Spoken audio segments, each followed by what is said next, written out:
some of our remote viewers have concluded that yes, it's going to happen this time. That we and it will be on the same side of the sun at the same time. And if the remote viewer, and they're getting their information from ETs, from sources within the US government that tell me that yes, they are deeply concerned about it, and they're worried sick about it, and they don't know what to do about it. What could the government or anyone else tell you? What could they say to you? Would they tell you that grab your hat, dig a hole, hang on? He says, oh, it seems to be a rather nice planet, and we know about it, and all we need to do is name it. And then bless his heart, you know, he'd never had a heart problem, but within a year he was dead with a heart attack. Incredible race of humans, does have a future, and it is in the stars. Mm-hmm. And we are going out there to reclaim our rightful place. It's kind of amusing considering that the last time we met, I told you it was to be my last interview. And here I am again, and, you know, how can I explain that? We have gotten the most incredible response to your interview. I have to say, it's actually been the most popular of all of our interviews. Oh, and nice I think there's a reason for that. Oh, thank you.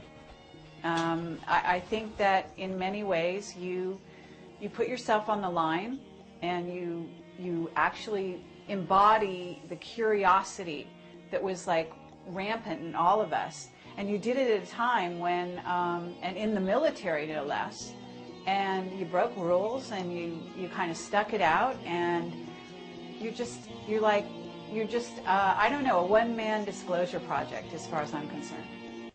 Well, thank you, Carrie. That's very kind of you to say that. But let me explain something. I was a normal human being for a big portion of my life. You know, I was a career military and no-nonsense kind. I wore a crew cut. When I learned what I learned in 1963, 64, 65, it changed my life. It changed my way of thinking, and I became obsessed with what I had learned. And over the years, I've learned so much more. And as I may have mentioned to you earlier, I learned a little bit. I wanted more. You know, talk about an addiction. When you start learning some things about a subject that is so profound, the more I learned, the more I wanted to know. And the more I wanted to know, the more I learned. And the more I learned, the more obsessed I became. And you talk about losing a paradigm. My old paradigm literally crumbled around my knees. You know, the world that I thought I lived in, I learned, was not the world that I lived in. And the reality that I looked around and thought I saw was not the reality that exists. Mm-hmm. That much of what we see is an illusion. It's a result of our own illusions. We humans sometimes, rather than face reality, we create a little world of our own. You know, we get up and go to work, we raise the kids, we buy a house, buy a car, take a vacation, go on about our lives, try to save money, put a little in the bank for the kids' college, and live a normal life. And then I learned that there's no such thing as a normal life. That the world that exists is not at all what we think it is. And the more I learned, as I said, my old paradigm crashed around my knees, and I'm sitting here in front of you as a human wreck, you might say, you know, as to what I used to be. Because I lived in a world that was kind of cut and dried. Oh, you know, do this, do that, pay your bills. It's not that way at all. Well, let's cut to the chase here, because you have come forward. Actually, you contacted us, I'm going to say, and said, you've got something new to say. You've got something new to tell the people. And I know you're going to be speaking at the Bay Area conference, and this is amazing. And let's find out, what is it that's new? What is it you're willing to... You want me to divulge to you my great revelations, which I'm planning to speak about at the conference, right? Absolutely. And you know, this video will not be edited and out there before the conference, so you don't have to worry that we're not going to ruin it for the viewers of the conference. Well, there's lots of little tidbits that are kind of interesting to me. I hope they'll be interesting to the people at San Jose. It's been my experience that the people who attend those conferences are pretty wide open, open-minded. Mm-hmm. As I jokingly used to say when I speak there, it's like preaching to the choir, you know, because they're a different group of people. Well, I'll give you a tiny tidbit, which I found interesting. As you perhaps have understood, I have been a member of what we used to jokingly call the Old Boys Network. I've been a member of it for over 40 years. And when we created this group, it was made up of military types primarily, all ranks, all services. And we even had a couple of cosmonauts who were connected with this, who were providing information. Well, over the years, the old boys have shared information with each other because we've had a variety of assignments and jobs in the military. We had a couple of admirals, we had a general, had 2 cosmonauts, we have innumerable colonels and command sergeant majors and people from all walks everywhere who provided information we used to share with each other. And some of us have been in very sensitive positions and had access to very highly classified material, and we've been very open about sharing that with others, which kind of kept us going for a long, long time. There aren't a hell of a lot of us left. The last time originally there was roughly about 150 members of this group. And today there's probably not more than a dozen left. We lost a good one, you know. Graham Bethune died here about a year ago. And Graham was a retired Navy commander who was a dear man, who had some very sensitive information he used to share with others. But as I point out, we shared among ourselves. And then a few of us who came out blatantly, purposely, and started sharing what we had learned with the public. Frankly, I never thought I was going to get away with it. I thought they were going to stamp on me and, you know, eliminate me or whatever. There was even rumors, for God's sake, that they were going to call me back to active duty and court-martial me. You know, well, I'm going to be 80 at my next birthday, so I don't think they want to call me back to active duty. You know, I could have an accident, but I think why I'm getting away with what I'm getting away with, so to speak, where I'm releasing bits and pieces of this cover-up, is that there's somebody back there somewhere who wants me to do what I'm doing, or I would not have been able to do this. But let me give you a tiny tidbit of bits and pieces that come from the Old Boys Network. There is an organization called the National Reconnaissance Office. You've probably heard of them. Absolutely. A very super secret group. I mean, a super secret group among super secret groups. God, we've got so damn many groups now. As I used to jokingly say, when poor old Ike left office, he tried to tell us about the military-industrial complex. Well, it's a triad now. It's not just the military and industry. It's the national security agencies as well. So if he could see it today, he'd be shocked even more. Of course, I'm sure he's alive and well somewhere, so he's probably looking down, chuckling. But we are a triad now. The super secret agencies with the military and the industry. It's all like this. But anyhow, there are people who I think want this out. We've known for years that among the in crowd, whoever the hell they are, and no one really has ever been able to put our finger on it. We've been able to grab a couple of them from the old Magi group, the wise men they called themselves. The Magi, you've heard them referred to as Majestic 12. Well, they're a lot more than 12 now. Anyhow, I'm getting away with sharing bits and pieces and tidbits which intrigue me because I think somebody wants some of this out. But the story I was going to share with you is that in the National Reconnaissance Office, about, I guess, 4 or 5 years now, they had for a number of years a series of satellites called the Keyhole system. You've heard of it? Yes. Keyhole. Oh, it was super secret and probably the very best satellite system in the world. Mm-hmm. Well, they probably made it even better now. They could supposedly read a postage stamp from space. Well, there were some intriguing questions being raised by a number of people about what was known as the Ararat anomaly. Are you familiar with the Ararat anomaly? Mount Ararat, Noah's Ark. Okay. And so the guys in the NRO took their keyhole system and focused on the Ararat anomaly, which is, you know, a puzzle. Well, when the word got out, when the pictures finally were downloaded, and they computerized and enhanced them and cleaned them up, and they pushed them on the wall, or they broadcast them on the wall there at NRO,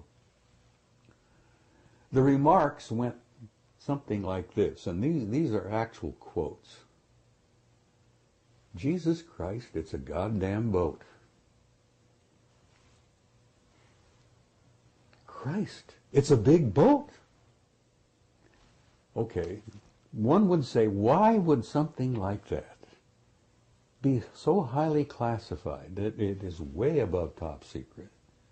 Why would the discovery of a boat on Mount Ararat be classified so high, far above, you know, anything?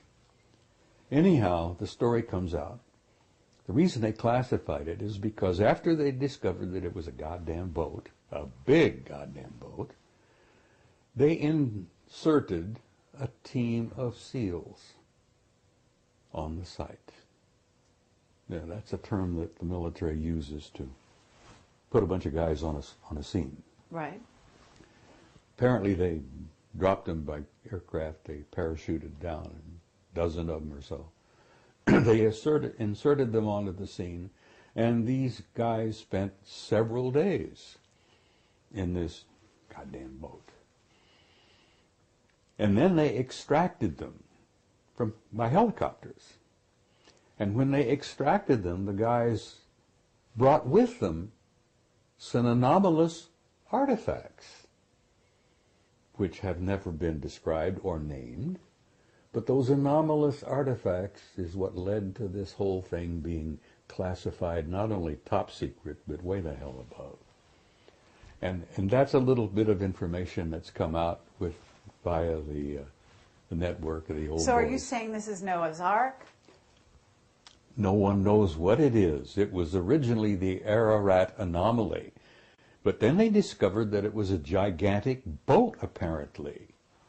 But a boat built by humans. Well, it appears to be. Mm-hmm. It's essentially, from what they gathered, wood. Mm-hmm. But it's a work of genius, apparently. It was intricately put together. And it's really... And it survived all these years. Well, apparently.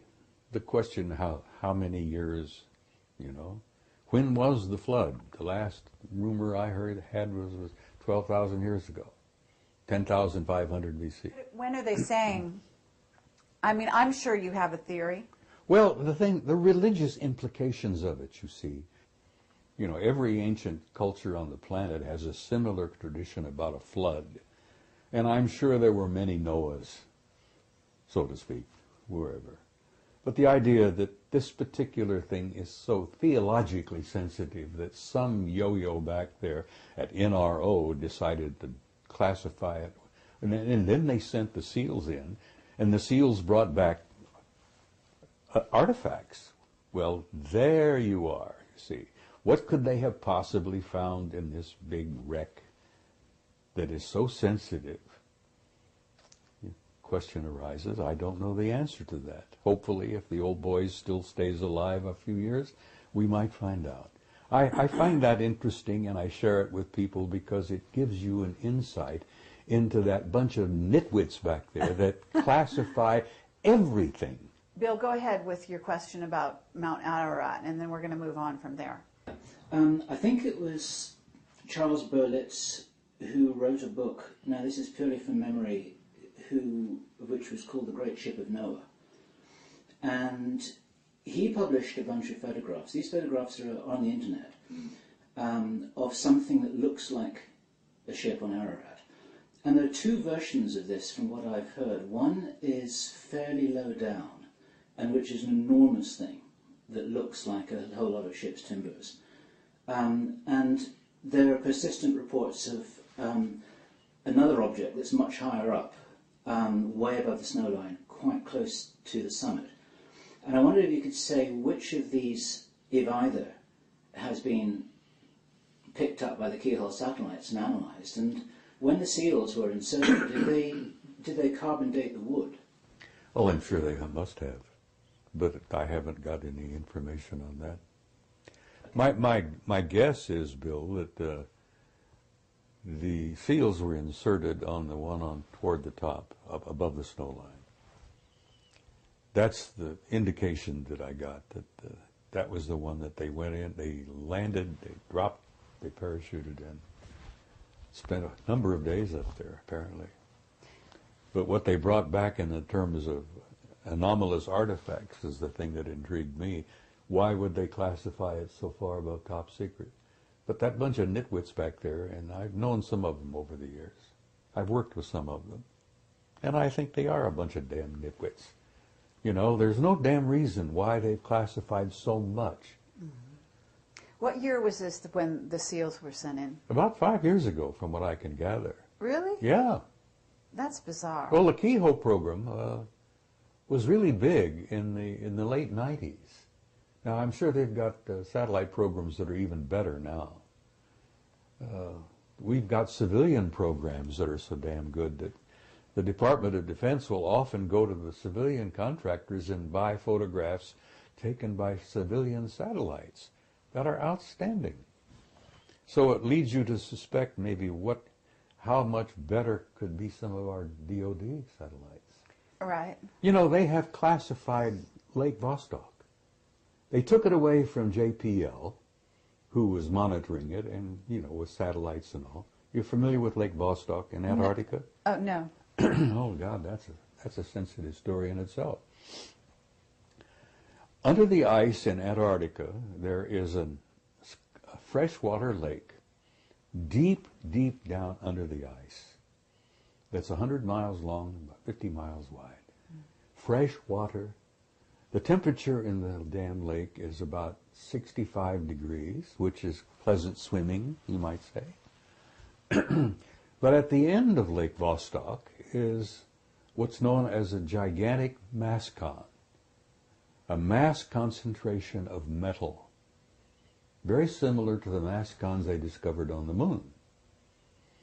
Gigantic circular-shaped metallic objects deep under the ice at the end of Lake Vostok. Highly classified.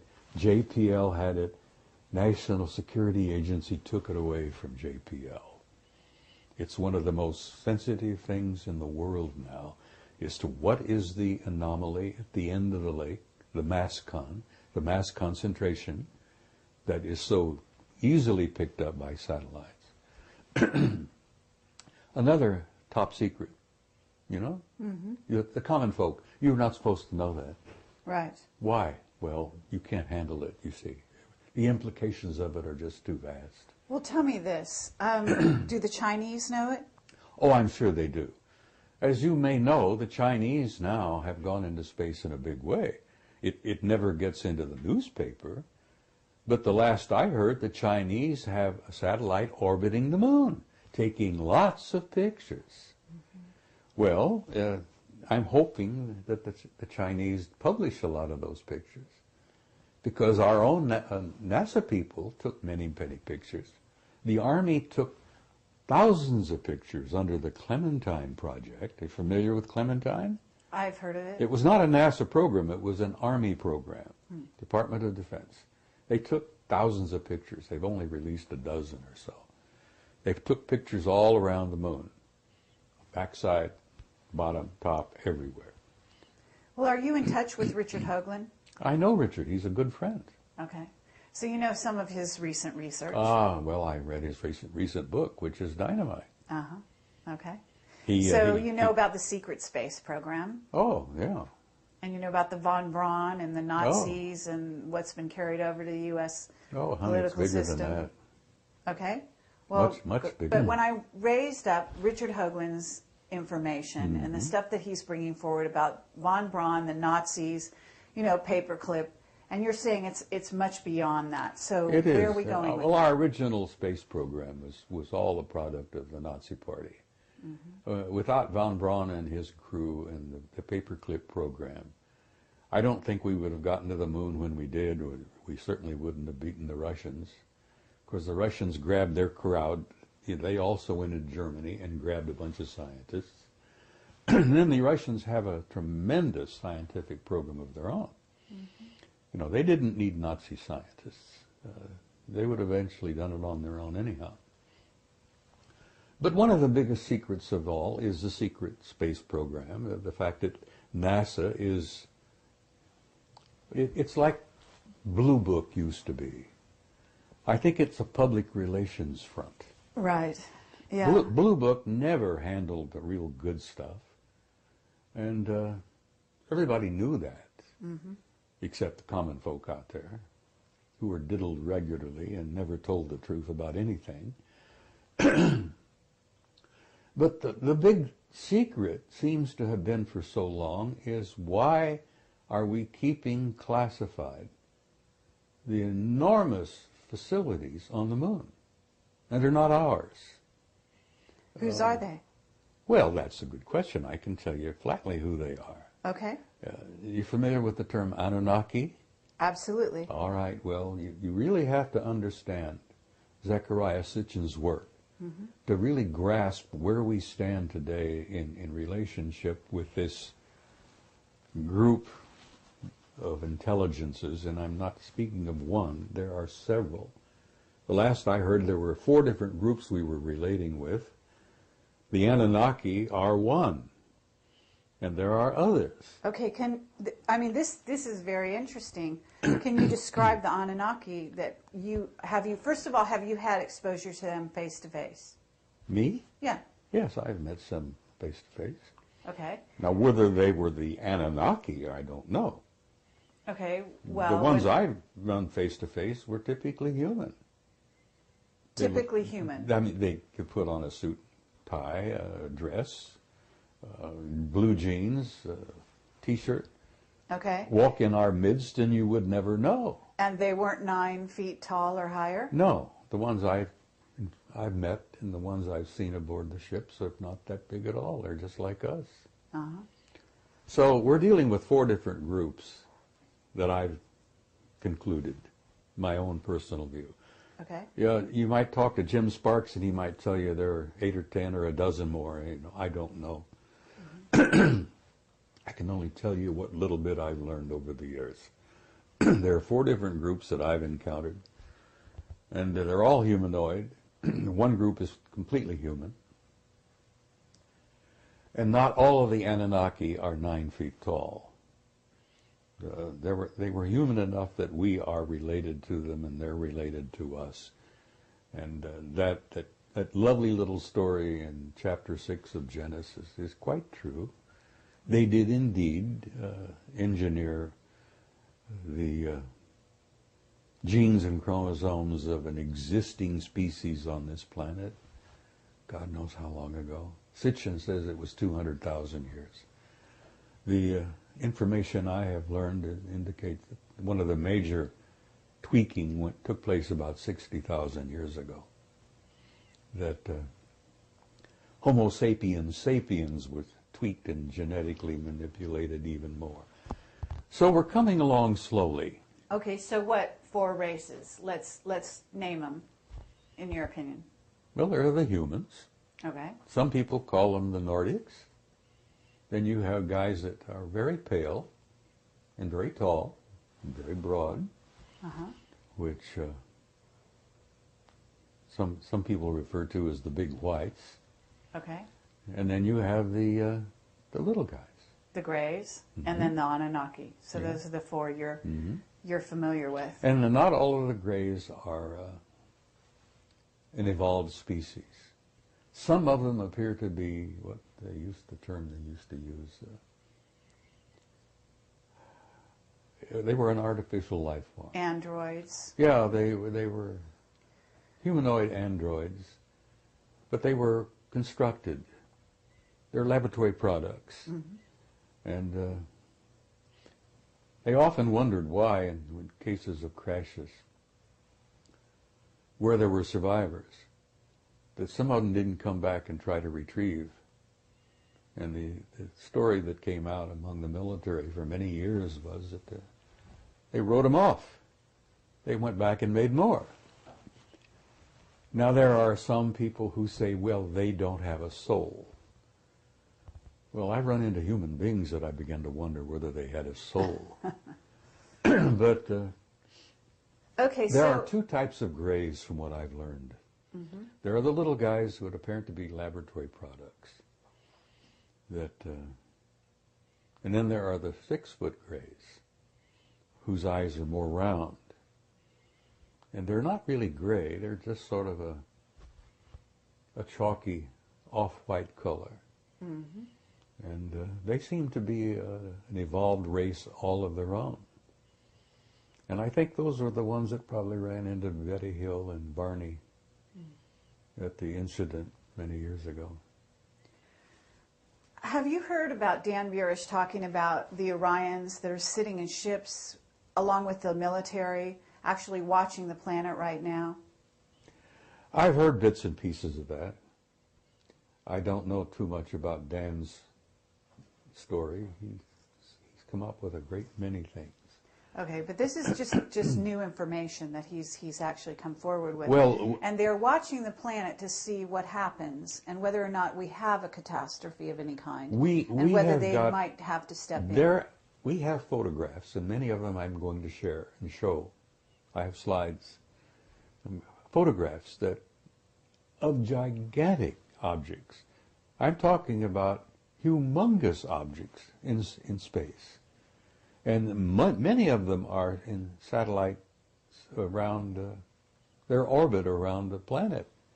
Many of them are in orbits around the moon, around Mars. I have a couple of pictures that I'm going to share that I got from a Soviet cosmonaut on what happened with the Phobos thing. The Russians, their famous Phobos rocket system that they sent up there some years back, which got knocked out of orbit by an anomalous object that came up from the surface. But it had taken a number of outstanding photographs before it was damaged and crashed. Okay, what will you called it an anomalous, I don't know, object that came up from the surface, meaning the surface of the Mars. moon? From our Earth. Yeah. Okay. No, the Phobos program was sent to Mars because they had hoped to land a lander on the satellite Phobos. Right. There are two circling Mars, which are anomalous. Again, that fantastic word, anomalous. Astronomers consider them anomalous because, first of all, they're going in the wrong direction for a natural satellite, whatever that means. They're too small to be natural satellites, and they're too close to the surface of Mars to have survived.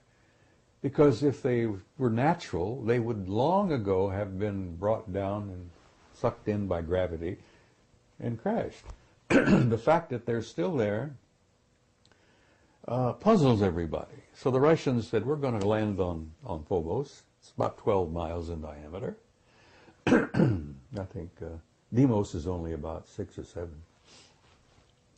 And they were going to take some pictures of the surface. Well, apparently the intelligences up there decided, no, you're not going to do that, and bumped Phobos, the satellite that the Soviets sent up, knocked it out of orbit, and it crashed, apparently. But they've been doing that to the JPL craft going up and around Mars There for years is, now. there is an intelligence on Mars that wants to limit our access to their reality.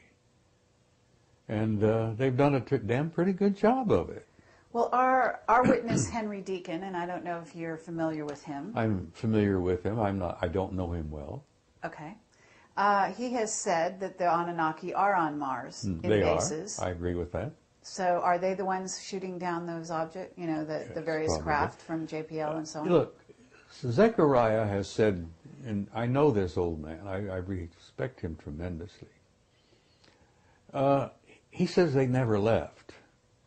They withdrew overtly from their activities on the planet with us, but their activities have continued covertly, both on Earth, the Moon, and Mars. And from the knowledge I have and the limited amount of information I've been able to get, that the primary focus, the primary intelligence behind all of this are the Anunnaki, the same group that genetically engineered us so many thousands of years ago. Okay, but you've got Enki and Enlil, right? And these are warring brothers, and one is working for the positive side of humanity. Well, and you the had other... this dysfunctional family. They even went to war with each other. And man was in the middle, as he always has been. You know, we were a product of their engineering. They engineered us as a slave species. They engineered us to work for them. But aren't they still at war? Apparently there is still, in some of our remote viewers, and I know a few of them, I've done a little of it myself. And believe me, it works. Mm-hmm. I've been accused of being guilty of front-loading, so to speak, because when I want to look at something, I know what I want to look at. The military originally trained their guys to not know what they were looking for, and then they would download, you know, compare and such. Right. But when I want to look at something, I know exactly what I want to look at. One of the greatest, of course, is Ingo Swann. Oh, absolutely. A tremendous guy. What an intellect that guy Oh, is. Incredible. We're dying to interview him. Do you know him? Well, he and I have corresponded. I wrote a nice article about him one time, years ago. Uh-huh. And he wrote me a letter and thanked me for it and told me he appreciated Lovely. it a lot. Yes. But he is a rare man. He's a rare intellect. Yes. Not only is he probably the best remote viewer we've ever had, perhaps other than Pat Price, Right. that Ingo's come up with stuff on the moon. You have to read his book, Actually, I have. Penetration. Yes. It's dynamite. And it's hard to get a hold of. I Yeah, understand. it should be reissued because it'd sell like hotcakes. Absolutely. I spoke about it on Coast to Coast a couple of times with Art Bell, and apparently it became so damn hot that you can't find a copy, and $200 or $300 each if you can find one. Yeah. Well, I have. I don't know if I still have it, but I had one. Yeah. Well, hold on to it. It's gold. Uh-huh. But Ingo is gold himself. Okay, but let's kind of like move back to the question, because I want to get sort of drill down to this answer. So they're still at war. They still have a difference of opinion about us. Now, whether Enlil and Enki, he goes by two names, Ea, Okay.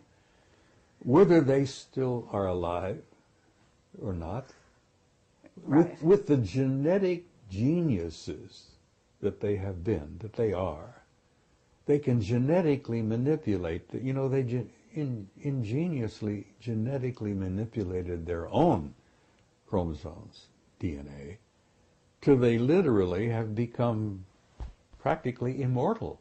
Now, I wouldn't be a bit surprised that Enki and Enlil may still be alive. Mm-hmm. Maybe they're running around with a cane like I do, and grunting and groaning.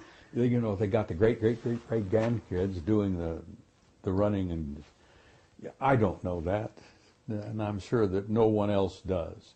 But apparently, the factions are still divided, and the one side wants to use us, as they always did, and the other side wants to give us the opportunity to be our own species, to chart our own future, and to call, to determine our own lives. And there apparently has this been difference of opinion going on.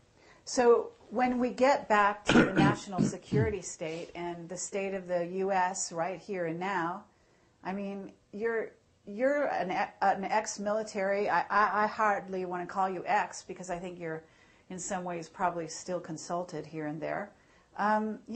We're about to go to war with Iran. What's your perspective on this? We're not? No, we're not. Okay. And that's my opinion, for whatever it's worth. Sure. I have a half penny in my pocket. I don't believe that we're going to have a nuclear war because I don't think the custodians will allow it. Right. The planet is too valuable. It's too rich a reservoir of life. Not only the humans here on this planet, but all the other creatures. This planet is an absolute cornucopia of beautiful, beautiful forms of life. And not only that, but the the fauna and the what's the other term? Flora. The flora. Uh-huh. The flora is infinite almost. Yeah. No, the planet's too valuable. Okay. They've got a lot invested in planet Earth, and they're not about to let it go to a nuclear war because they have the power to see that it does not happen. And I want to tell you something else. You've heard this old rumor about the Prime Directive?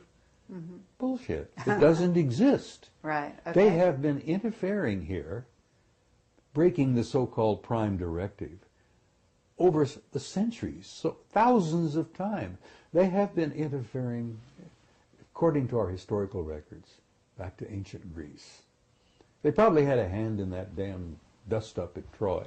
Mm-hmm. They took sides. There were even rumors in Homer's reports that the gods themselves came down and took sides and played in the game. To them, it's a game. Right. Well, the Bhagavad Gita, if you're familiar with it, I mean, filled with it. The Vedas are filled with it, you see. Absolutely. Richard Thompson is a genius. He's written a book about it. Oh.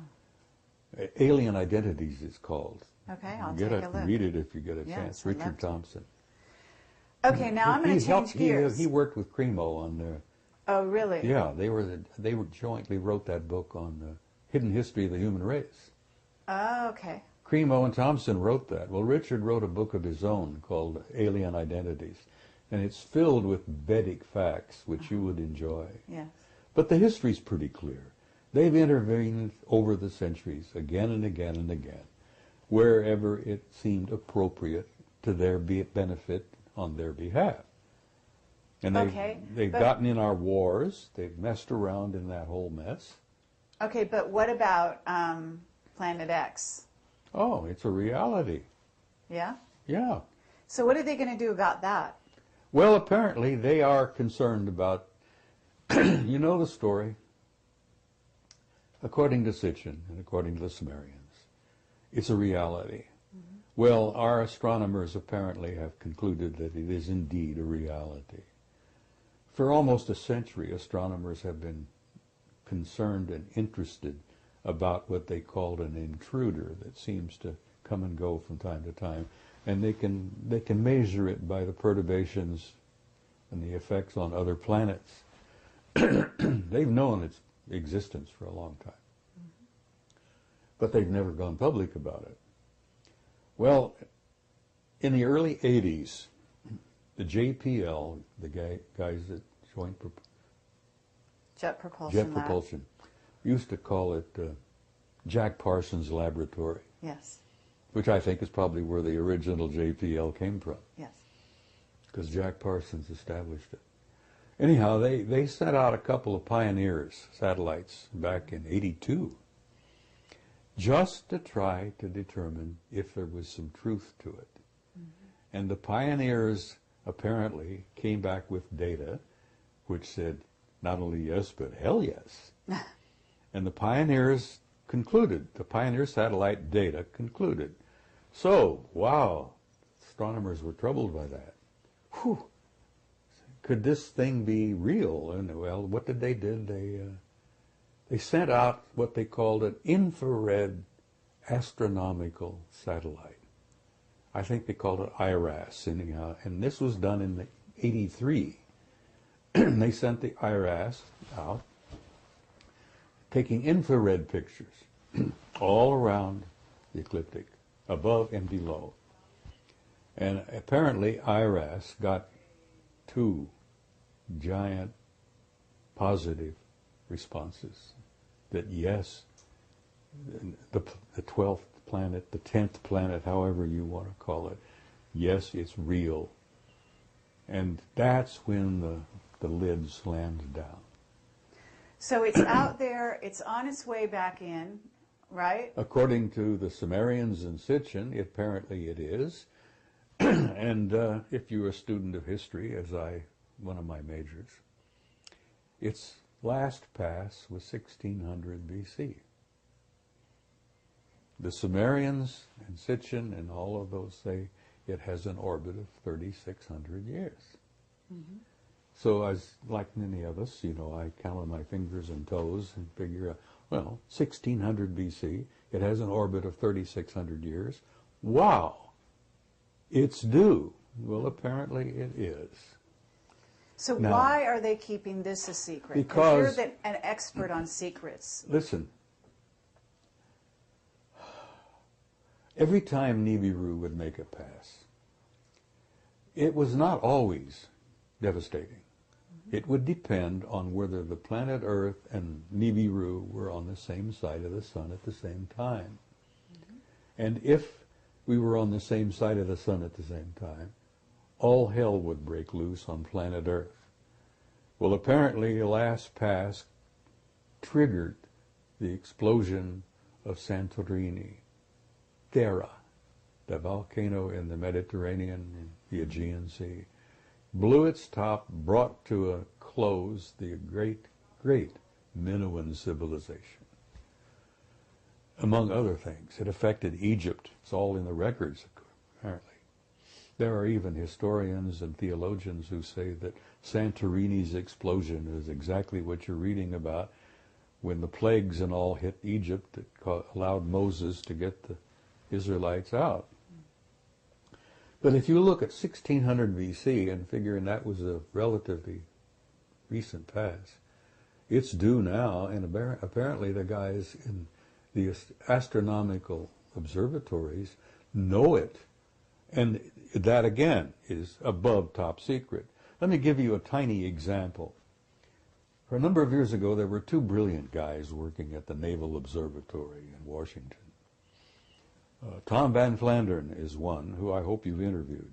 No, but yeah, please continue, and we'd love to do that. He's no longer with the Naval Observatory. The other one was a chief astronomer at the observatory, a brilliant man by the name of Robert Harrington. Right. And Harrington gave an interview to Zecharia Sitchin a number of years ago. I think it was 91 or so. Mm-hmm. Where he came right out and said, Dr. Sitchin, we are interested in this because it ties in perfectly with the work you've done on the Sumerians and the ancient planet Nibiru. He said, we found it, it's real, we have photographs of it, and he says from what we can put together, it's a rather nice planet. It's about 2.5 times the size of the Earth. Apparently it's heading toward the system, the center of the system. We've concluded about everything about it except that we haven't named it. And Zecharia spoke up and he says, it's already been named. He says, you simply call it Nibiru, as the Sumerians called it, the planet of the crossing. Mm-hmm. Well, Mrs. Sitchin and I were in agreement. I miss her. She died about a year ago. Mm. She was convinced that Robert Harrington had died because somebody bumped him off, because he had the courage to come out and give Zecharia this interview. I don't know whether you've seen it or not. It's on tape. No, I haven't seen it, but we interviewed Lucas Scantamburlo about this subject, and he's also talked about Robert Harrington. Yeah, well, Harrington gave the interview to Zechariah, and it's on a video called Are We Alone? And I think you can pick it up at the conference here next week. Okay. I have a copy, and I sent a copy to Neil Freer, who's a man you should interview. Okay, well, we're in touch with Neil. He's a very interesting guy. Oh, he's brilliant. He's a brilliant guy. He's brilliant. He just recently came out and admitted that he's had an intimate interrelationship with extraterrestrial intelligence since he was a child. Well, he's always talking about the Anunnaki. I do know this. Well, he wrote a book called Breaking the God Spell, and he has supported Zechariah's work for years. I have a question, Bob, if I may, about the provenance of this information, in the sense that Zecharia Sitchin's work is very well documented, and a lot of people watching this video will be very familiar with his books and with all the intelligent commentary about that. Are you saying that you have additional information based on your contacts within the Old Boys Network, or are you doing a neat presentation of... Many of my conclusions are my own, and they, in many respects, correlate perfectly with Sitchin's work, which is, Neil has told me, he says, Zechariah really should get the Nobel Prize. But I don't know what they would grant it to him in what field. But he's such an outstanding scholar in what he's done, and the Earth Chronicles is what he calls all of his work. Well, I think there's 7 or 8 of them now. I have 2 questions. One's a minor one to do with celestial mechanics, and it's just something that I've never understood, and I've heard this question from many other people as well. That if Nibiru comes from the outer reaches of the solar system, it's going to be an icy rock, which isn't going to be the kind of place that any beings could live on or would want to live on. And researcher Andy Lloyd, who you probably have heard about, has theorized that what they're seeing in the photographs that you referred to as an orange object is actually a brown dwarf, with the possibility of Nibiru being one of its moons, if you like. And there's a lot of debate about how to apply what Sitchin seems to have been saying to the real practicalities of life on an icy rock out in the orbit of Pluto. And I wondered if you knew or had anything to say about that. No, it's not an icy rock. And yes, when it makes its long journey out and back, it gets so far away from the sun that the sun is probably no more than a little tiny prick of light, a little tiny pinpoint. And if you would think that it would be naturally icy cold. No, apparently the planet, like many planets in the system here, generate its own heat. It has in its core a generating heat system very much like our own. We have a system within the core of this planet that has been described as a thermonuclear reaction, very similar to the sun. Now, most of the life and all of the bounty and all of the beauty of life on this planet comes from our going around this beautiful sun. But I don't think Nibiru is an icy rock. No, I think, first of all, that it probably generates enough of its own heat, and I think they probably did indeed create for themselves, with the advanced technology that they have, a kind of a Dyson sphere. Are you familiar with that? Mm-hmm. You know what? Brilliant British astronomer, I think, Freeman Dyson, said some years ago that an incredibly advanced technology will have the ability to enclose its planet and retain not only its heat, but its atmosphere. And I suspect that the Anunnaki have done that to Nibiru, and they probably did it, good enough, hundreds of thousands, maybe 1 million years ago. So the planet, I think the color from it, the dull red golden color is a result of that envelope of gold shell that they've created. They've created for themselves a Dyson sphere around their planet. And I suspect that any advanced technology will ultimately do the same, simply because it makes sense. It's a practical thing. But if they had that degree of engineering capability, why wouldn't they just live on Mars instead of hurtling through the solar system? Well, they weren't the original occupants of Mars. Okay. They used Mars as a way station, and they've reactivated it, and I agree with Zechariah on that they've reactivated their way system, their way station there. They used to drop off on Mars on their way here. So they were never, I don't think, original inhabitants of Mars. No, there are a few remnants of original inhabitants on Mars. There's even some indications, which I've been looking into, and I've gotten some data, that we're playing host to a bunch of Martians here on this planet. I'm talking about the original species. Do you know anything about the original Martian species? Or have you... Other than the only thing, I've talked to a couple of remote viewers who've apparently been able to come face to face with them, so to speak, and they ended up looking a lot like American Indians. Okay. And I may have met a Martian, but I've known so many strange people in my life. And, sure, I mean, I understand this well enough to know not to laugh at a comment like that, that's for sure. So, that, believe it or not, was meant to be a minor question. I have a more major one, something that I thought you might want to talk about, or maybe I had misunderstood you a little earlier on, I think, in a conversation that Kerry had reported with you. Some serious researchers, Linda Howe, Jim Mars, quite a lot of other people, are really suspecting that there may be a hoax alien invasion as a kind of major celestial 9/11 event in our skies. You're talking about a false flag kind of situation. Yes. And if we were to pull that off, if any of our idiot nitwits back there think that they could pull that off, I think they'd make absolute damn fools of themselves, because I don't believe it would work. I don't think you can do that when you've got the real power out there that wouldn't allow that to happen.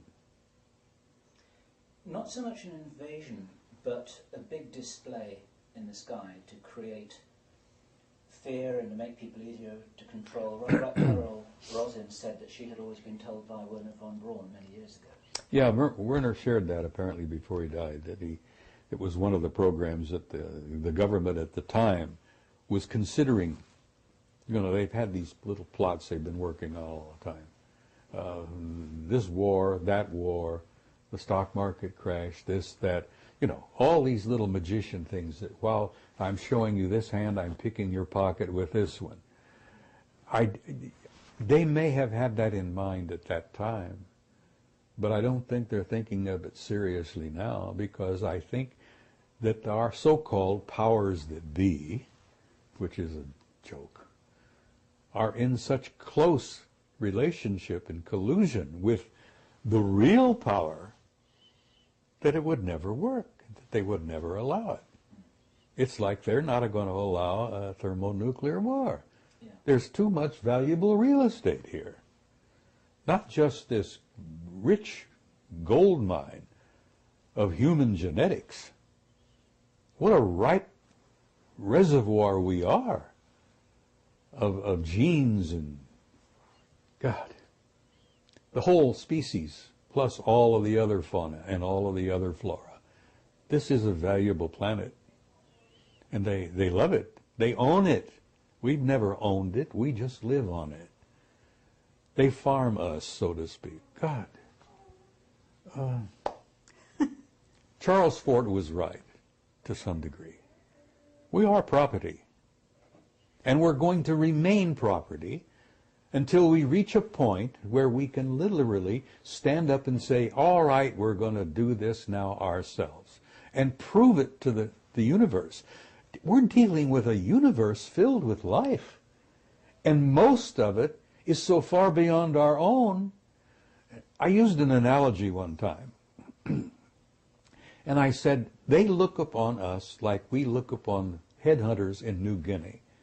Now, you've seen the films, you know, History channels and all the rest.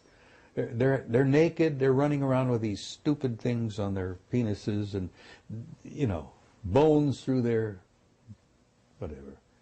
Pathetic, sad, primitive, savages. They're not to be feared. They're not to be abused. They're to be nurtured and cared for. Well, the difference between some of them out there and us is the difference between us and these poor guys in New Guinea and those rainforests out there.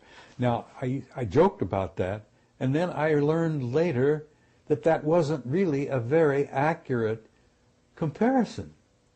I learned later that I didn't even come close to an appropriate comparison. That the real comparison between many of them out there and us is closer to how we feel about the chimpanzee. And Bill, if you allow your mind to take those trips, and I know you do,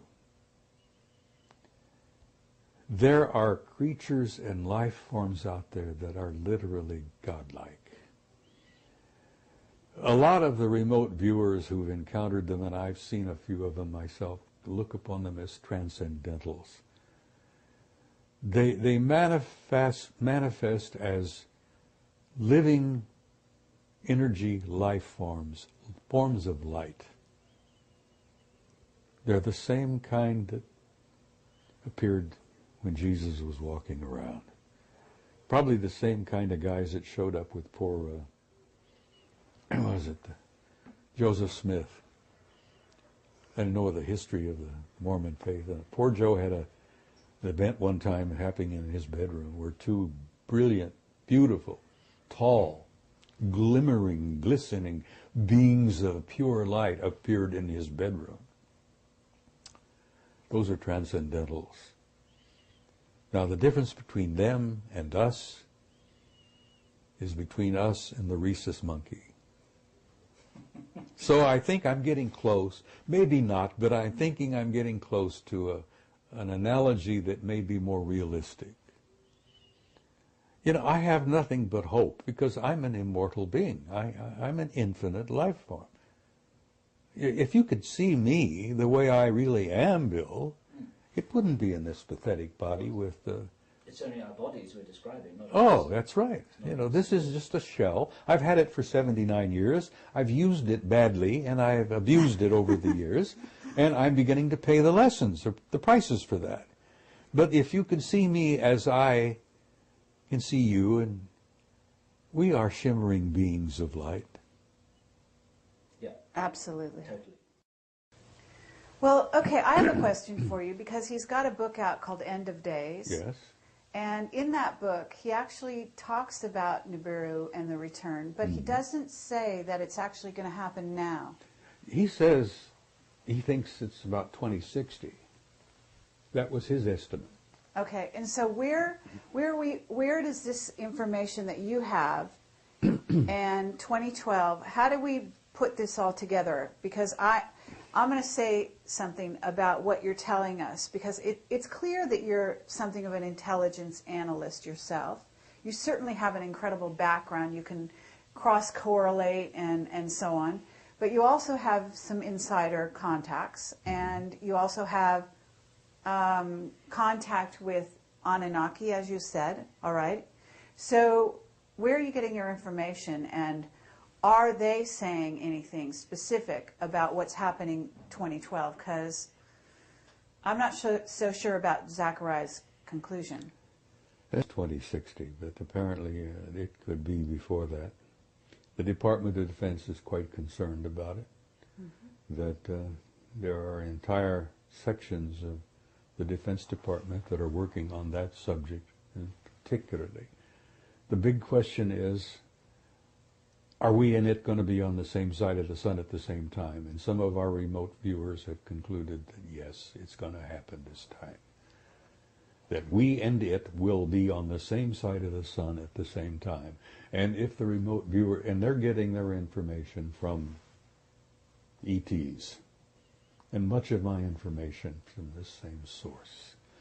And yes, we're in for some bad times. And we're talking about while we're still here on the planet, because I don't know that we'd be alive during 2016. Well, I don't know whether I'll still be here or not. You know, I'll be 80 in March, and, you know, I've got a ticket out of here. Right. I've got it stamped, I've got it paid. But I'm 9 years beyond my warranty as it is. No, but I think you're going to live quite a while. So we've got this interesting thing going on, and we have a huge crackdown on anything to do with Planet X. It's been made the laughing stock. It's an amazing thing. Oh, the ridicule is. I think it supersedes even the ET ridicule. Oh, it does. It does. I think it's been so strong, and it actually has come, I would say, from the Vatican. Mm-hmm. So what are they so afraid of, number one? And number two, have you heard the theory that basically what has to happen is a protective shield is going to be put around the Earth such that this time it's actually not going to have the impact that it has in the past? I've heard that rumor in passing. And the technology exists to do that. Mm-hmm. What I have a suspicion is that much of what will transpire will be allowed to transpire. The Earth is not going to be destroyed, and the human race is not going to come to an end. But it is going to be a difficult period of time when it begins, and let me tell you, it has already begun.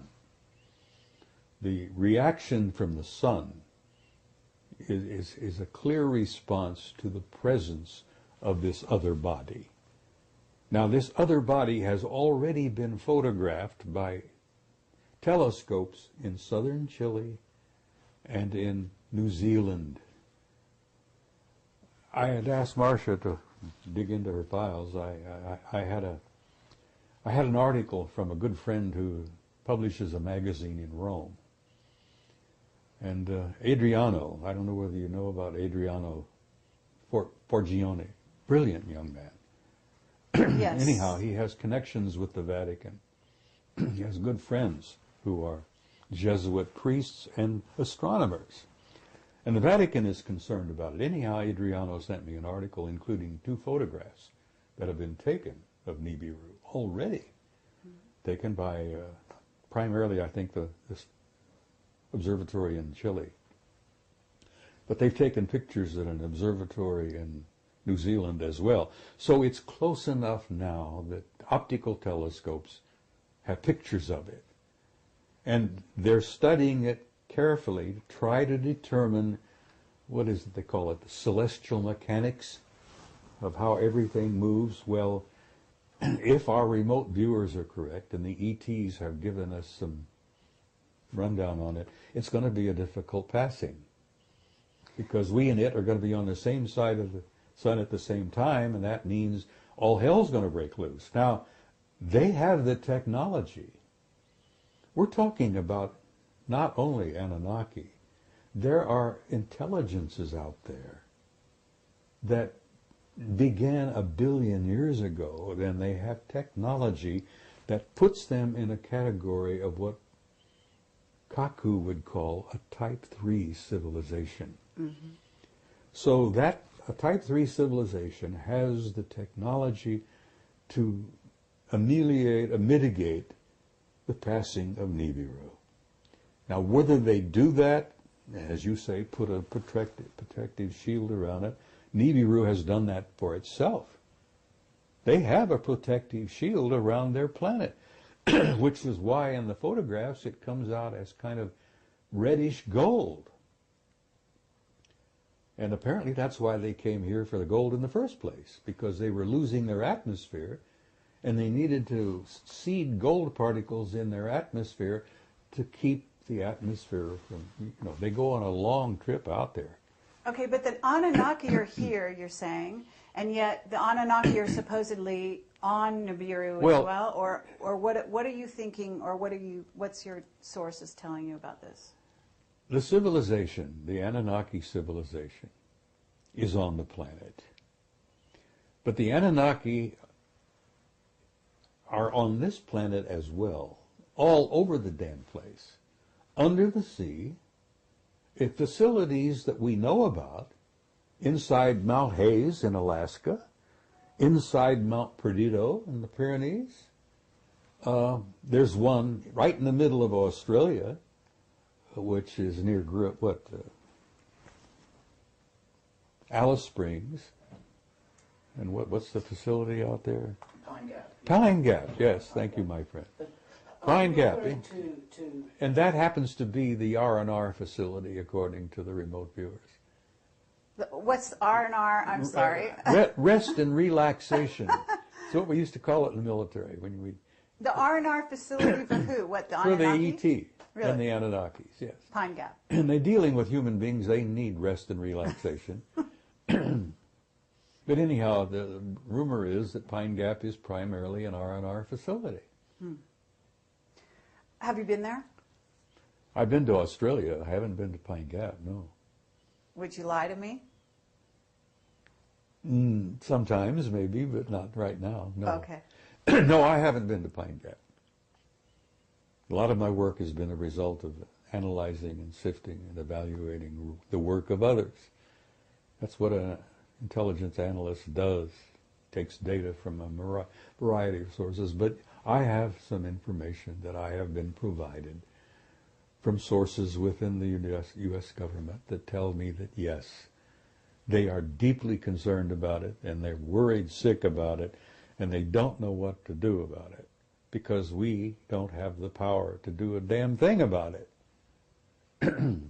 Is the estimated date, as best you are given to understand by your sources, in the next few years, rather than Sitchin's estimate of 2060? Well, let me tell you something about, you're talking about 2012? I'm talking, there are some serious Planet X researchers who say that we'll see the thing next year, and the thing's going to start. I think you may see it next year, but I don't think you're going to have the hell breaking loose until maybe about 2020. You're going to have a build-up of factors. It's not going to happen all of a sudden, just like that. You're not going to go out the front door and all hell's breaking loose. You're going to see a series of events taking place involving our geologic structures. You're going to have increased volcanic activity. You're going to have increased sunspot activity. We're at a low right now. Mm-hmm. But you're going to see tremendous sunspot activity. You're going to see tremendous geologic activity. The ring of fire will probably erupt. Now, these are all going to be clues that all hell is coming, You're going to have storms. The cyclones have been getting worse, and the hurricanes have been getting worse. And you're going to having hurricanes showing up in places that they really haven't troubled us for a long, long time. So you're going to have a build-up, not slowly, but a consistent build-up of geological and weather and sunspot activities. And you're probably going to, the estimate that I've heard from people who have studied it is about 2020. Okay, but we have heard that Sitchin, as well-meaning as he may be, is working for the government. And my understanding would be is that they don't want this information out.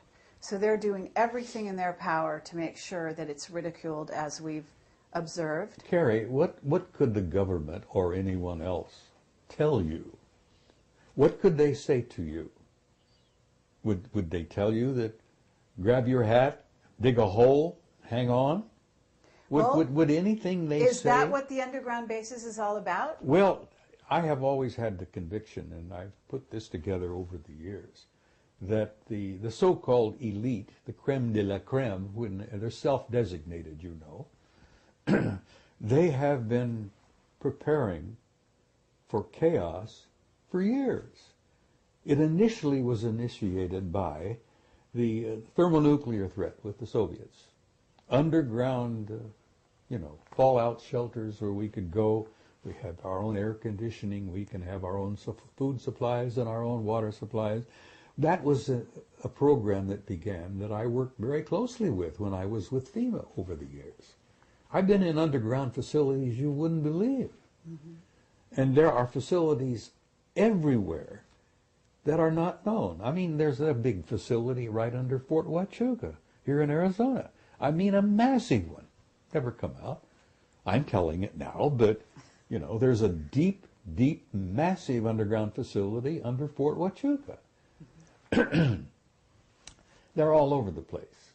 And I went to a Department of Energy school at Camp Mercury in Nevada. That was the first time I visited Site 51. I may have shared that with you. Mm-hmm. Anyhow, I went to school in 79. Department of Energy school on the radioactive emergency disaster response, anyhow. So you went into the underground base at 51? No, I talked to the guys who built some of them. I also took a bus ride over the pass from Camp Mercury, which is the atomic test facility there. I went into Site 51, Groom Lake, from the rear. And it was no big thing, just a tremendous facility there. Most of it was underground. And the hangars... So, okay, first they reacted to the Soviet threat and all that, and the nuclear It'll build war. up slowly, and it's already subtly begun. And they don't want to talk about it. No one wants to share it. I mean, look, for God's sake, the lid they've kept on the reality of ET activity on the moon and Mars. Mm-hmm. Oh, with the ridicule factor and the lid coming down, and I think Mendelberg did lose his life because he said too much.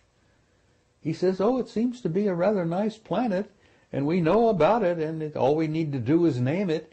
And then, bless his heart, he'd never had a heart problem, but within a year he was dead with a heart attack. When Ike met that crowd at Muroc, which is now Edwards, right, in 54, uh-huh. He met the Anunnaki. Mm. Poor Ike, not long after that, had a heart attack. Mm. It was more than he was able to deal with. The shock of that reality took a toll on him. Hmm. And that's one of the reasons why the Brookings report reached the conclusion it did. You can't tell those poor folks out there all this. They couldn't handle it. Well, BS, they can handle it. Damn, human beings can handle anything. I mean, I have to agree with you. We've gone through hell over the centuries. If we could handle Attila the Hun and Adolf Hitler, we can handle anything. We've been designed to handle anything. We haven't been designed to live very long. But then again, there's another story there. Right. Where did you think that this tremendous outpouring of knowledge on the double helix, our RNA, our DNA, and all of that has been coming forth? Is there some connection with the fact that maybe we now have a relationship with the guys who originally designed us in the first place? Sure. Of course we have. We're now in the process of redesigning and engineering our own DNA. And we're being told how, we're being shown how. And thank God they're sharing it with us now, because the first time poor old Adama and Iwa wanted the knowledge, they threw him out of the garden, as it were, And that's another thing I want to talk about briefly in passing, is that there's no such thing as original sin. And that's a crock of manure that's been forced down your throats for thousands of years. There's no such thing as original sin. The human race never fell. It was pushed. And this species that you and I are a part of, this beautiful, wonderful, hopefully incredible race of humans does have a future, and it is in the stars.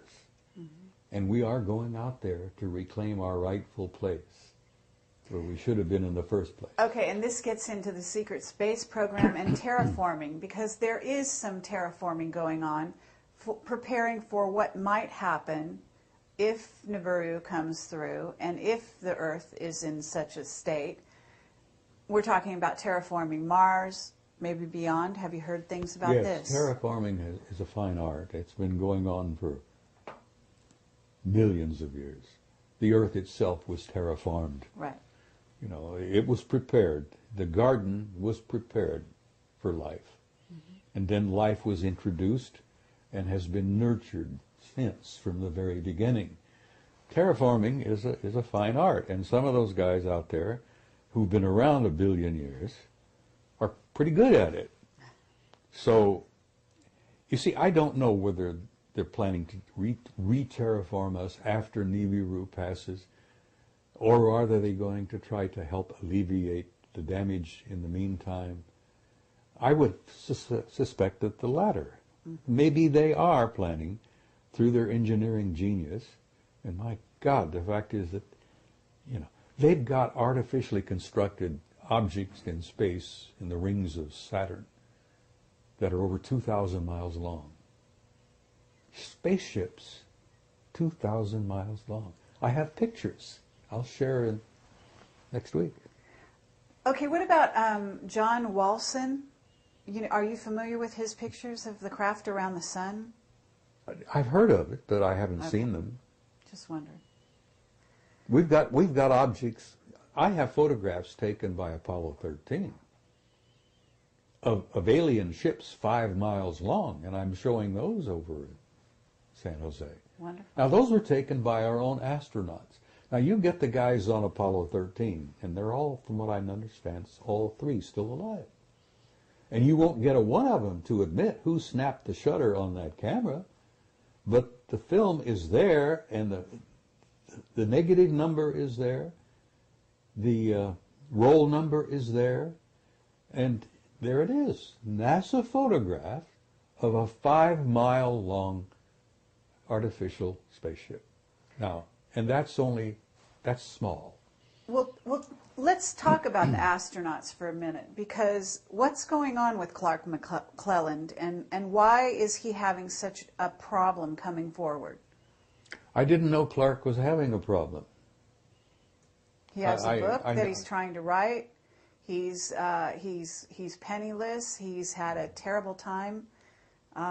They don't want him to talk. No, they probably don't. Okay. And have you talked to the astronauts? What about Edgar Mitchell? Have you talked to Edgar Mitchell? I talked before he died with Gordon Cooper. I was on the phone a few times with Cooper. He even sent me a photograph of himself. I admired him because he was one of the mavericks who had the courage to come out and say what he had seen. I've known Ed Mitchell for some years. Every time I get a chance to see him, I chat with him, and I consider him a delightful man. He's very warm and terribly bright. Are they mind controlled? To some degree. Have their minds been wiped? Cooper never was. Okay. They never got to Gordon. And I don't think they got to Neil Armstrong either. But all of the rest of them, to some level, have been kind of, well, what's the word I'm looking for here?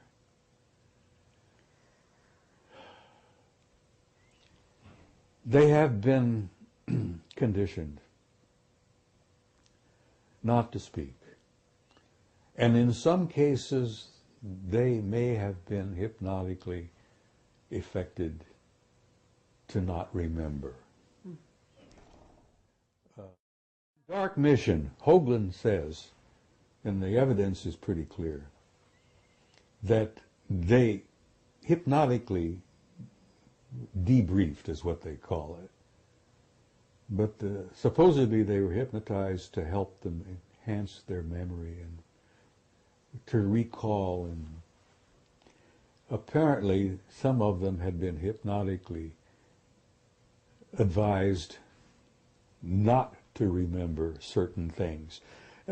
As much as I admire Ed Mitchell and respect him, tremendous, wonderful guy, he has admitted publicly in front of other people that his time on the moon, walking on the moon, was kind of vague.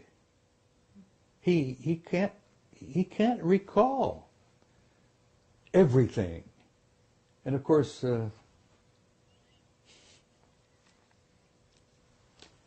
that's sad. I don't think they ever got to Neil Armstrong, because when he got back, he left the program, said to hell with it, I'm out of here. He went back to Cincinnati and started teaching math at the university there. And Armstrong hasn't said 5 words publicly since. Uh-huh. And then you have a case of Aldrin. Now,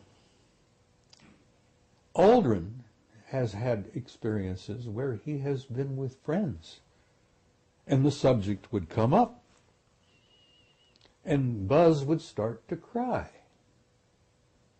or he would get nauseated. One time, and Hoagland touches upon this, I think, chapter 10 in the book, where Aldrin was in conversation with a few people and with his wife, having a few drinks, and just kind of relaxed. And somebody asked him a blunt, straight-to-the-point question. And he had to run out and throw up. He got sick.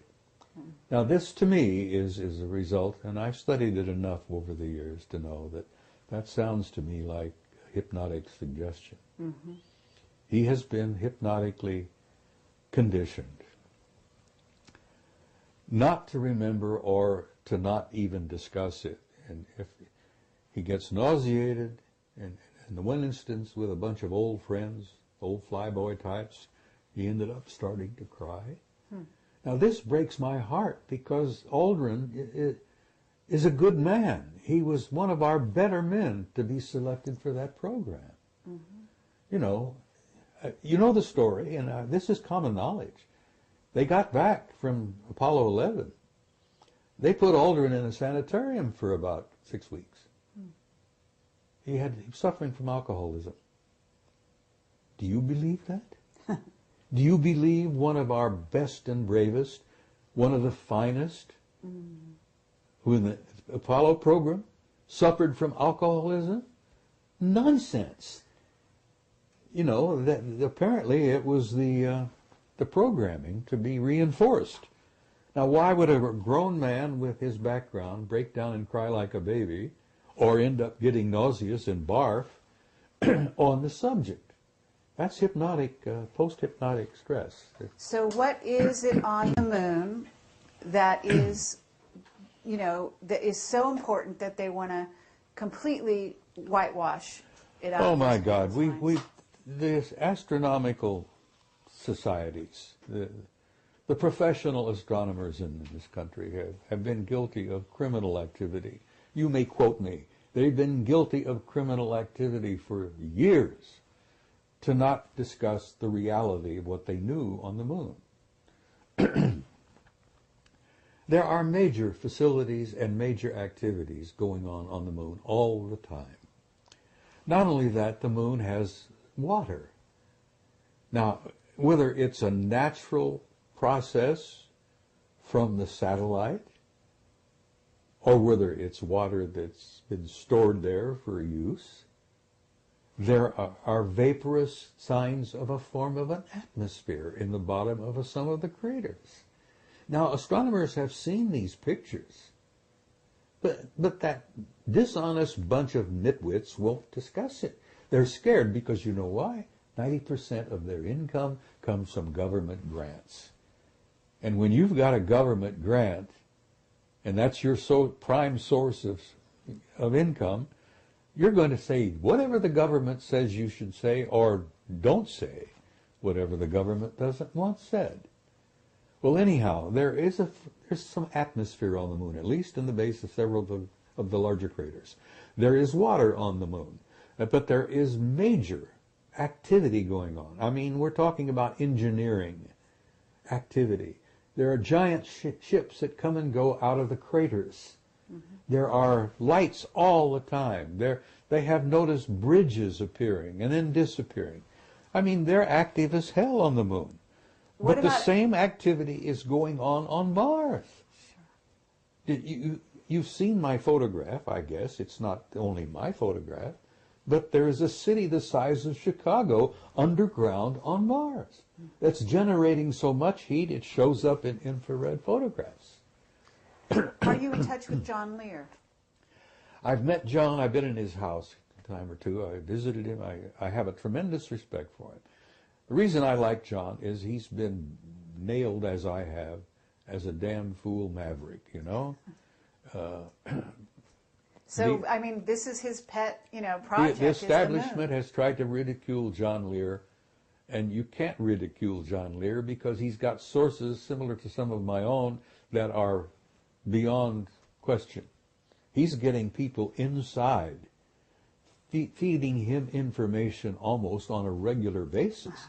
I get mine in bits and pieces when I go to conferences and when I meet people, But John gets it direct.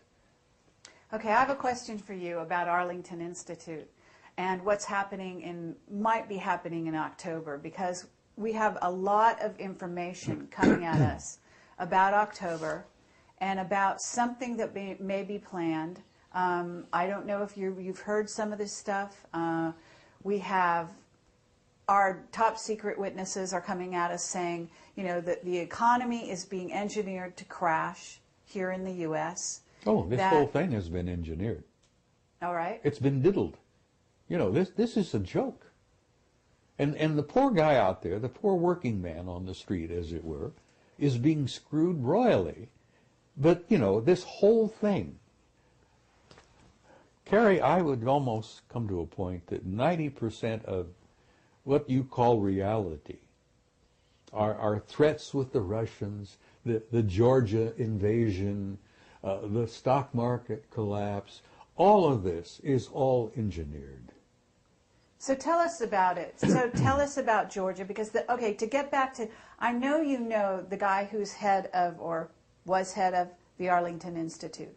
They are sending out a newsletter inviting people to tell them what dreams and visions they're having about October, because October has become such a hot month in tracking. There's something called Half Past Human. Have you heard of them? In passing, just they're doing, they do language. They track with web bots all over the internet, basically tracking where a language is going. They've been doing it since '98 with computers and so on, and they were able to chart, like before 9/11, this huge raise in consciousness, that some event was imminent. What they're getting for October is the same thing, only something even more long range in its effect. Well, I have a tremendous respect for John Peterson. He's brilliant. All right. I've known him so for if some years. Arlington Institute is suddenly asking for people's dreams and visions about October, why are they doing it? Marcia is more in touch with John now than I am. He's a computer person.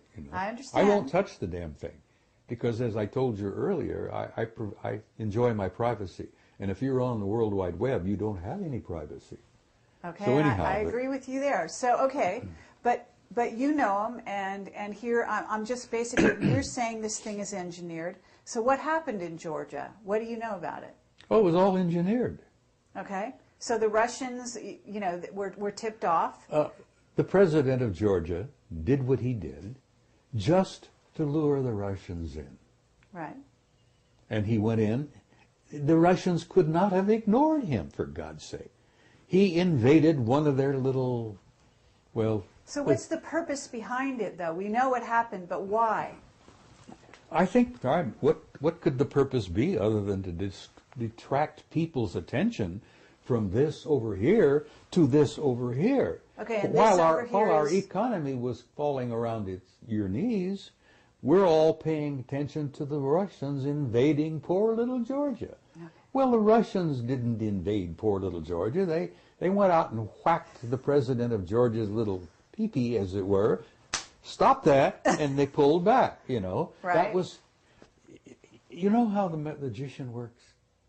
He gets you in front of his, he's Very got, good, and yes. he's doing this with this hand while he's picking your pocket with this one. That's right. And that's what the government is doing.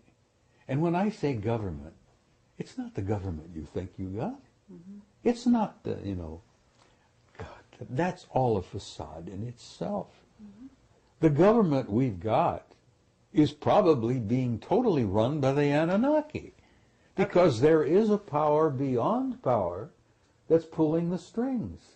Right. They call them the Illuminati, but there are guys above the Illuminati that are really in power. Okay, but we're told the Vatican is behind a lot of it, and that, in other words, the Vatican is behind what's going on in the U.S., that there's a plan, and you've got the Anunnaki. This is not a positive plan, okay, to take down the U.S., Well, they think it is. Do you think it is? Their ultimate idea is, yes, a positive idea. Okay, what is it? A one-world government. Oh, right. Absolutely. Of course that's what they want. Right. And they're going to have it eventually. Absolutely. Now, you can have a positive one. But the growing pains, right? The growing pains that we go through before we get there, it's going to be pretty horrendous.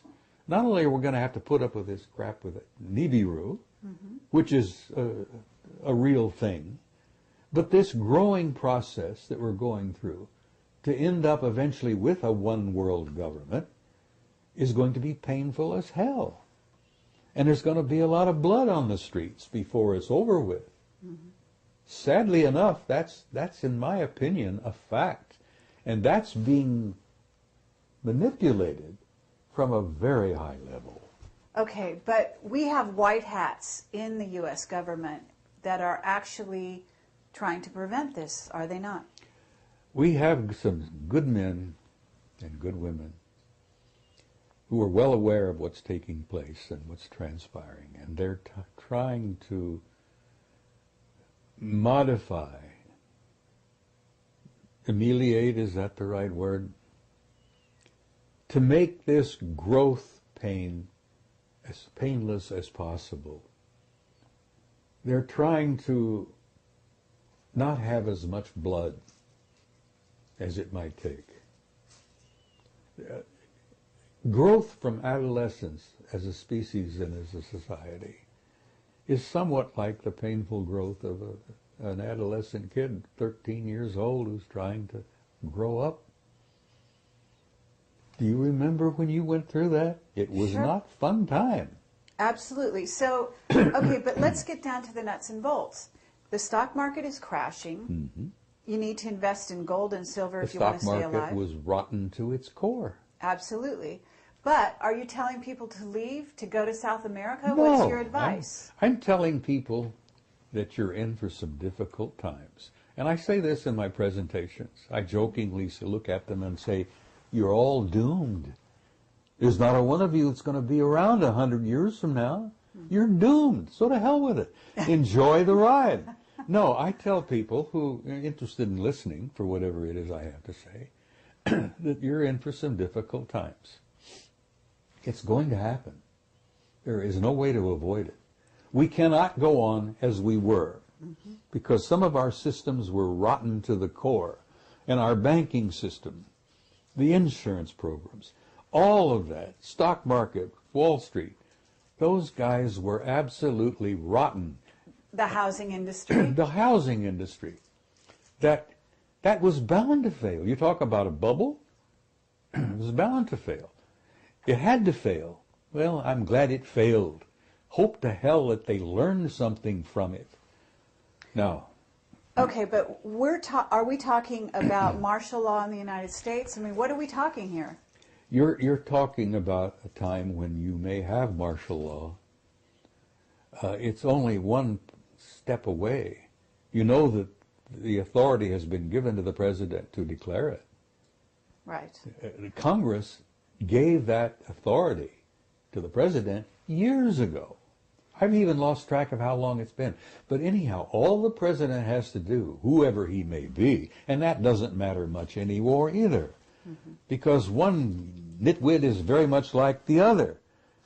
You have a national emergency, and it's declared. Right. Boom. Martial law. You declare a national emergency, which has not been declared yet, Right. but we're right on the edge of it, Right. and you're going to have martial law. Okay, and but you're we gonna- don't have an election, right? Well, you're thinking about an October surprise. I have no idea. I'm asking you. Well, I don't know about that. I'm not sure it'll happen in October. I suspect it may occur within the next year. But I don't know. I haven't had any dreams. My dreams have been pretty fascinating recently, but none of them have been terribly troubling. And I know this is all happening. It's going to take place. It's inevitable. It's been orchestrated. The Illuminati do exist. They are in power. They've been in power for years. They've been demonstrating that power ever since 1913, when they created the hell is it, this banking system? The Federal Reserve. Federal Reserve, yeah, which is a private corporation. We lost most of it in 47. I don't know whether you were aware of that, but that was a big year. National security became everything. It became the member of the triad. 47, we declared, we made the National Security Agency.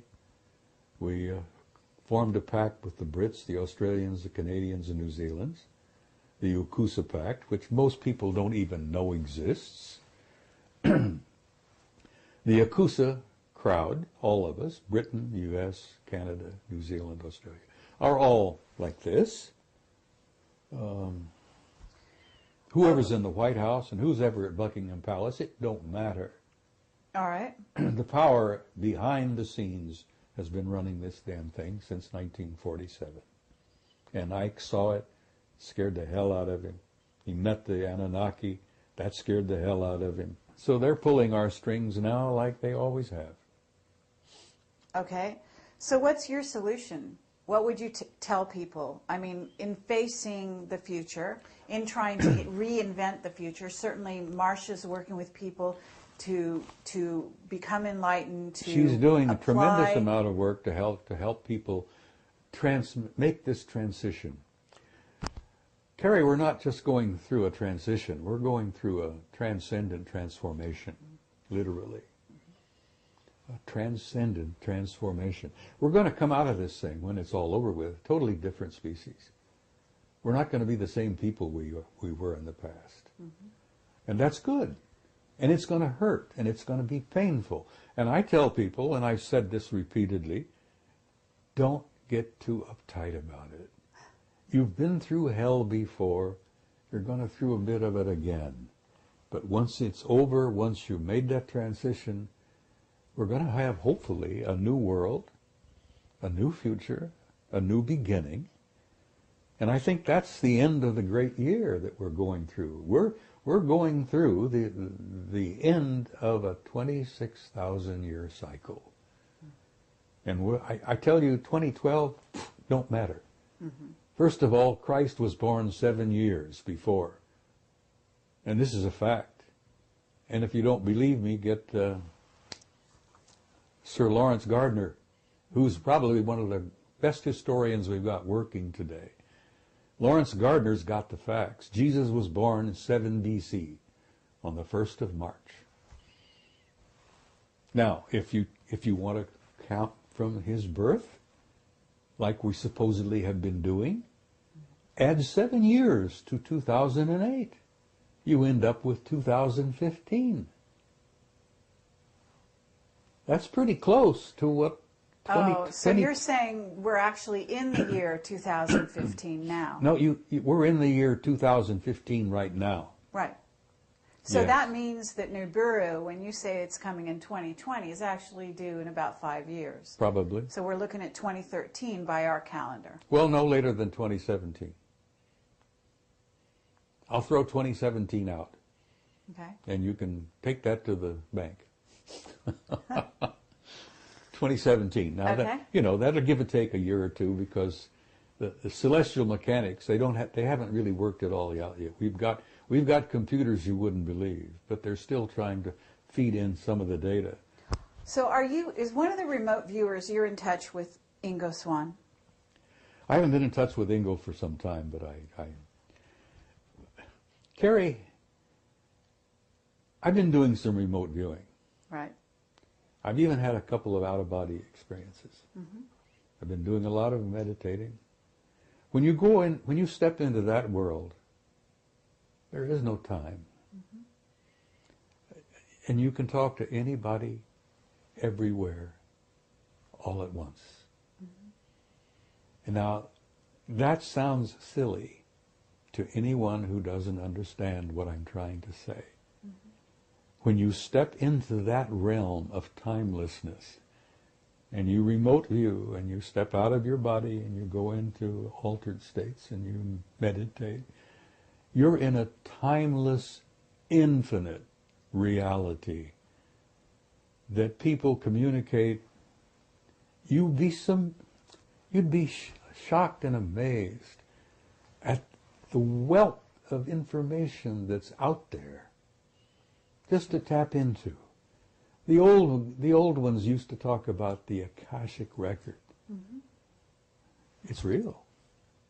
It's real. And it isn't just about the past, because, Carrie, there is no past. Nor is there a future. There's only an eternal now. And a physicist sitting here in this room would say balderdash, because they wouldn't grasp for a minute what I'm trying to talk about. But old Ingo would. Yeah, absolutely. Well, I've been some of those places myself that you're talking about. I knew it, you see. And so I have to say you're absolutely right. And it's incredible pleasure for us to hear this from yourself. And I would like to, at this time, just open the floor and say, is there anything that we haven't covered here that you would like to talk about?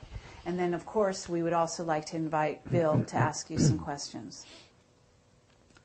We've danced around on a whole bunch of things for the last hour. I enjoy it.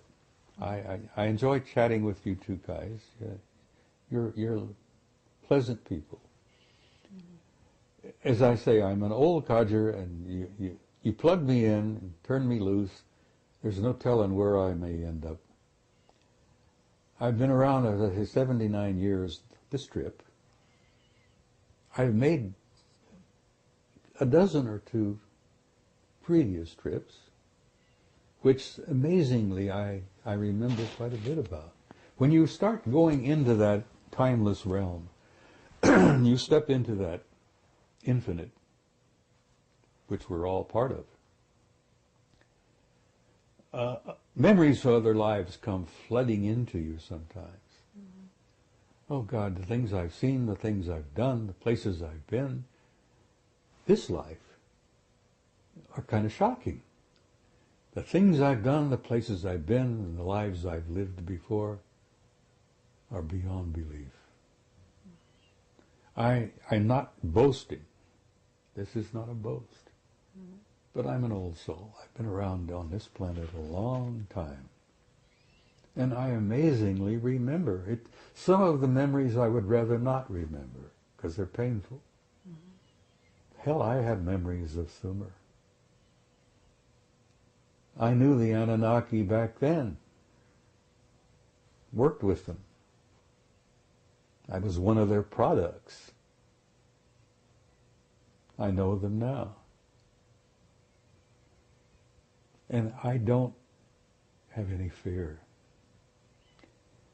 In bringing this to a close, I would like to say to whoever is watching,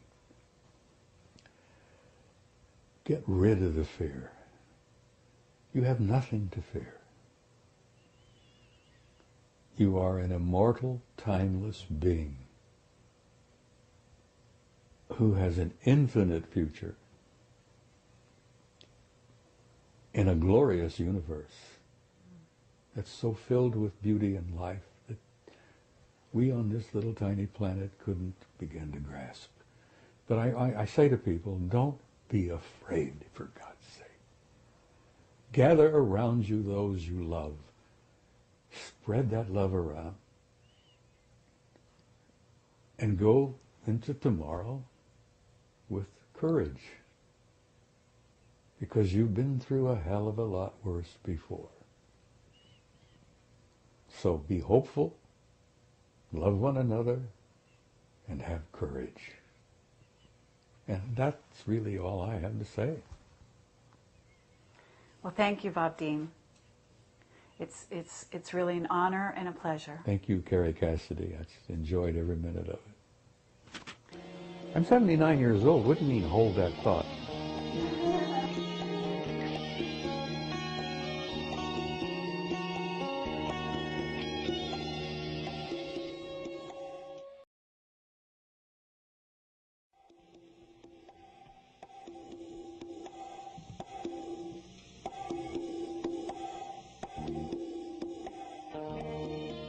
And some of our remote viewers have concluded that yes, it's going to happen this time.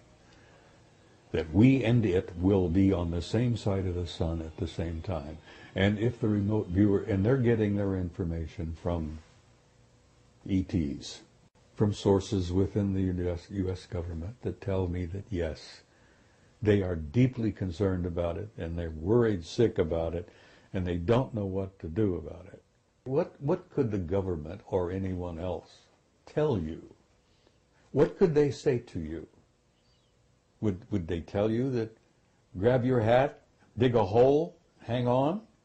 He says, oh, it seems to be a rather nice planet, and we know about it, and all we need to do is name it. And then bless his heart, you know, he'd never had a heart problem, but within a year he was dead with a heart attack. Incredible race of humans, does have a future, and it is in the stars. Mm-hmm. And we are going out there to reclaim our rightful place. It's kind of amusing considering that the last time we met, I told you it was to be my last interview. And here I am again, and, you know, how can I explain that? We have gotten the most incredible response to your interview. I have to say, it's actually been the most popular of all of our interviews. Well, and nice I think there's a reason for that. Well, thank you. I think that in many ways you put yourself on the line, and you actually embody the curiosity that was like rampant in all of us. And you did it at a time when, and in the military no less, and you broke rules, and you kind of stuck it out, and you're just, I don't know, a one-man disclosure project as far as I'm concerned. Well, thank you, Carrie. That's very kind of you to say that. But let me explain something. I was a normal human being for a big portion of my life. You know, I was a career military and no-nonsense kind. I wore a crew cut.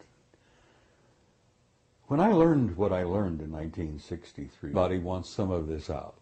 But the story I was going to share with you is that in the National Reconnaissance Office, about, I guess, 4 or 5 years now, they had for a number of years a series of satellites called the Keyhole system. You've heard of it? Yes. Keyhole. Oh, it was super secret and probably the very best satellite system in the world. Mm-hmm. Well, they probably made it even better now. They could supposedly read a postage stamp from space. Well, there were some intriguing questions being raised by a number of people about what was known as the Ararat anomaly. Are you familiar with the Ararat anomaly? Mount Ararat, Noah's Ark. Okay. And so the guys in the NRO took their keyhole system and focused on the Ararat anomaly, which is, you know, a puzzle. Well, when the word got out, when the pictures finally were downloaded, and they computerized and enhanced them and cleaned them up, and they pushed them on the wall, or they broadcast them on the wall there at NRO, the remarks went something like this, and these are actual quotes. Jesus Christ, it's a goddamn boat. Christ, it's a big boat. Okay, one would say, why would something like that be so highly classified that it is way above top secret? Why would the discovery of a boat on Mount Ararat be classified so high, far above, anything? Anyhow, the story comes out. The reason they classified it is because after they discovered that it was a goddamn boat, a big goddamn boat, they inserted a team of SEALs on the site. Now, that's a term that the military uses to put a bunch of guys on a scene. Right. Apparently they dropped them by aircraft, they parachuted ourselves. And then a few of us who came out blatantly, purposely, and started sharing what we had learned with the public. Frankly, I never thought I was going to get away with it. I thought they were going to stamp on me and, eliminate me or whatever. There was even rumors, for God's sake, that they were going to call me back to active duty and court-martial me. Well, I'm going to be 80 at my next birthday, so I don't think they want to call me back to active duty.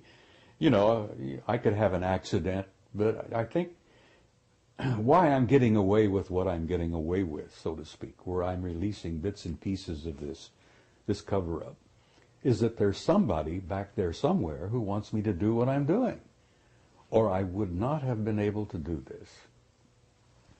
But let me give you a tiny tidbit of bits and pieces that come from the Old Boys Network. There is an organization called the National Reconnaissance Office. You've probably heard of them. Absolutely. A very super secret group. Super secret group among super secret groups. God, we've got so damn many groups now. As I used to jokingly say, when poor old Ike left office, he tried to tell us about the military-industrial complex. Well, it's a triad now. It's not just the military and industry. Mm-hmm. It's the national security agencies as well. Mm-hmm. So if he could see it today, he'd be shocked even more. Of course, I'm sure he's alive and well somewhere, so he's probably looking down, chuckling. But we are a triad now. The super secret agencies with the military and the industry. It's all like this. Mm-hmm. But anyhow, there are people who I think want this out. We've known for years that among the in crowd, whoever the hell they are, and no one really has ever been able to put our finger on it. We've been able to grab a couple of them from the old Magi group, the wise men they called themselves. The Magi, you've heard them referred to as the Majestic 12. Well, they're a lot more than 12 now. Anyhow, I'm getting away with sharing bits and pieces and tidbits which intrigue me because I think Let's find out, what is it that's new? What is it you're willing to... You want me to divulge to you my great revelations, which I'm planning to speak about at the conference, right? Absolutely. And this video will not be edited and out there before the conference, so you don't have to worry that we're not going to ruin it for the viewers of the conference. Well, there's lots of little tidbits that are kind of interesting to me. I hope they'll be interesting to the people at San Jose. It's been my experience that the people who attend those conferences are pretty wide open, open-minded. Mm-hmm. As I jokingly used to say, when I speak there, it's like preaching to the choir, mm-hmm. because they're a different group of people.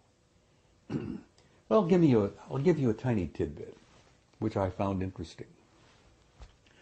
As you perhaps have understood, I have been a member of what we used to jokingly call the Old Boys Network. I've been a member of it for over 40 years. And when we created this group, it was made up of military types primarily, all ranks, all services. And we even had a couple of cosmonauts who were connected with this, mm-hmm. who were providing information. Well, over the years, the old boys have shared information with each other because we've had a variety of assignments and jobs in the military.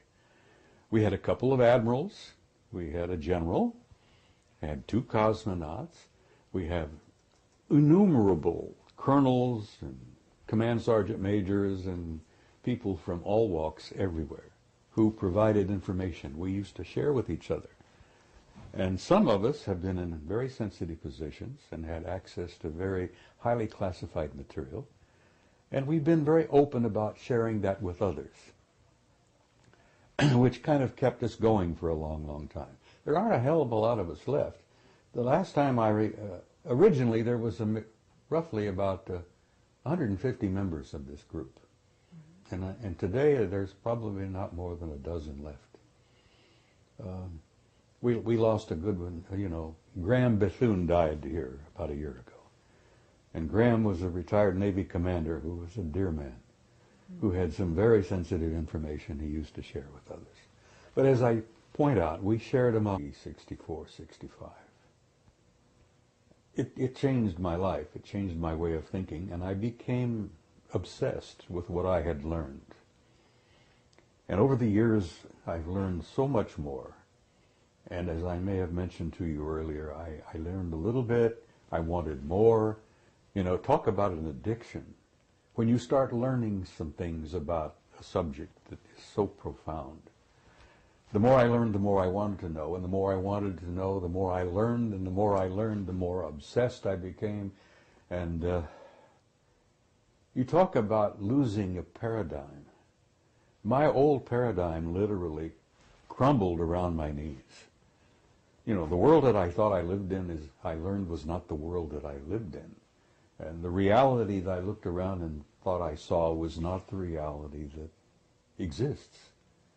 That much of what we see is an illusion. It's a result of our own illusions. We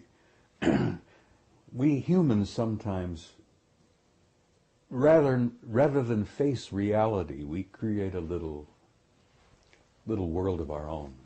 You know, we get up and go to work, we raise the kids, we buy a house, buy a car, take a vacation, go on about our lives, try to save money, put a little in the bank for the kids' college, and live a normal life.